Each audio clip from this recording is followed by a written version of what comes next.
what is a water of the United States? This might seem like a very simple question to answer, but it's extremely nuanced. So I think when people first hear what is the definition of water, they think of the more traditional, obvious types of water. So lakes, rivers, the ocean, and that's kind of where the basis of this argument kind of takes place. So just to kind of start out, if you've been kind of paying attention to the past, 5-6 years of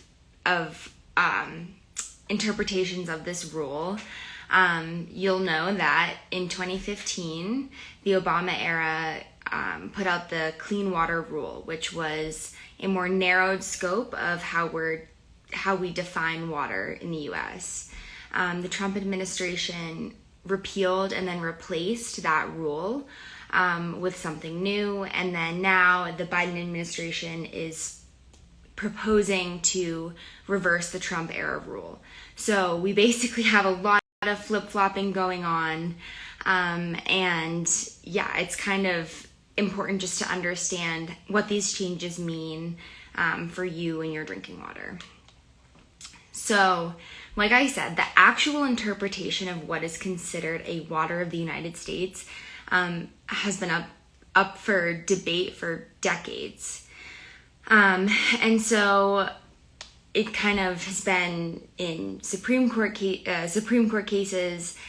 Several administrations have taken a crack at how we want to actually define waters of the United States. So in general, this rule proposes what the government is able to regulate and monitor.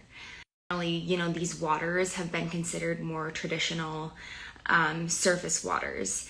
And another term that you might hear me use, or you might see when reading about this topic, is navigable waters. And that is quite literally a body of water that you can put a boat into. And so this is kind of the old traditional way of defining waters, is navigable water that you can see with your eye, this kind of general term of water. Streams, seasonal streams, wetlands. It's a much more broader understanding for reasons that we'll get into later, but just kind of in general, it's because these waters are all interconnected. They feed into each other. And so, yeah, the broader the scope, the more protections are being offered to important water resources. So when a body of water is designated as a water of the United States, it becomes protected from certain activities like construction or dredging or filling. So it becomes kind of this protected entity that you'll have to either get permits for, or just they're kind of off limits. So where are we at right now? What's the definition of waters of the United States right now? And so in order to kind of answer that question, we just have to take a step back and kind of talk about how we got here. So in 2006, this famous Supreme Court case kind of got the ball rolling with this definition.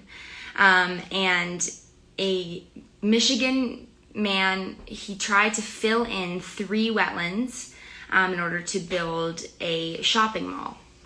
And so this really sparked the debate, because the Michigan Department of Environmental Protection was saying, this is illegal because these waters should be protected under the Clean Water Act. And the individual was saying, no, it's not a traditional water of the United States, and therefore I can build my shopping mall. And so this made its way all the way up to the Supreme Court. And ultimately, he was allowed to build this shopping mall. But it really did spark that debate, because one of the justices came up with this significant Nexus Theory, which is that water that flows into a different body of water should be protected. And so that's kind of the basis of the 2015 Obama Clean Water Rule, is just that like interconnectedness of these important bodies of water like wetlands and streams. So the 2015 rule included a broader scope than just those traditional navigable waters, to include tributaries, adjacent waters, so waters that are next to wetlands that may feed into the wetlands and vice versa, wetlands, converted croplands, and farm ditches, among all of the other traditional navigable waters. And so this was a really broad scope. This was the most broad scope that we've had of protected waters ever.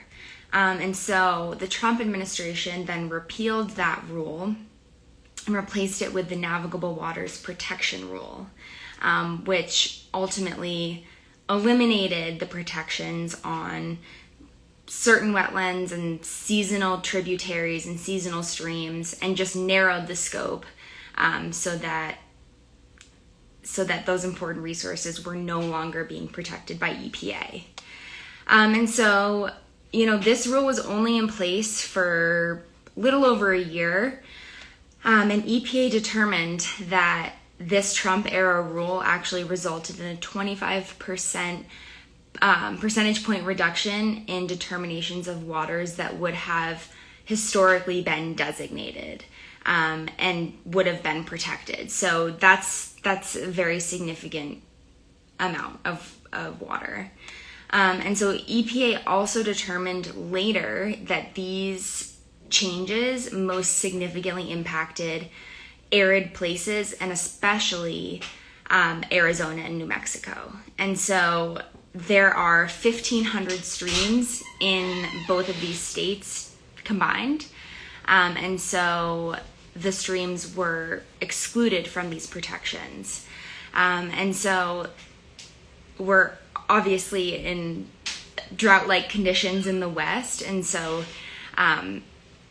not having those crucial waters protected is just kind of, it's just kind of ridiculous for the fact that we're in a drought, and people are able to dredge and fill those streams and kind of not have them be protected and do their job in feeding other bodies of water. So what is the current plan here?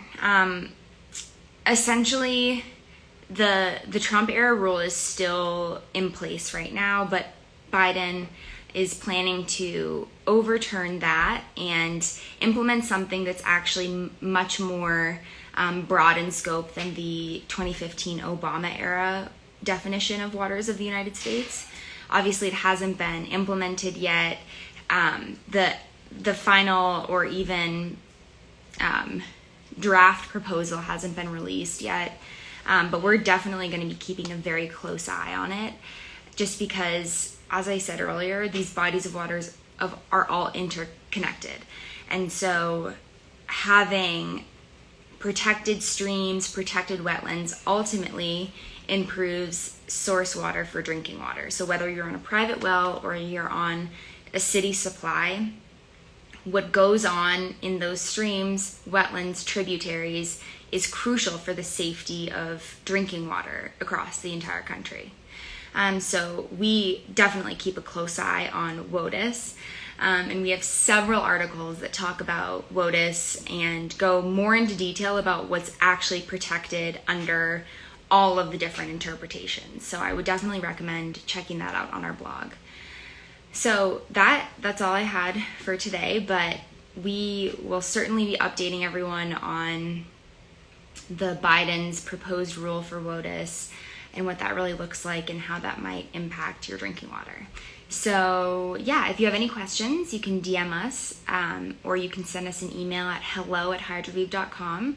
You can also go to hydroviv.com and use our live chat feature. We have a team of scientists that would be happy to answer these questions because we truly love talking about WOTUS and other water quality topics. So yeah, I hope everyone has a great Wednesday, and we will see you all next week. So thanks so much. Bye.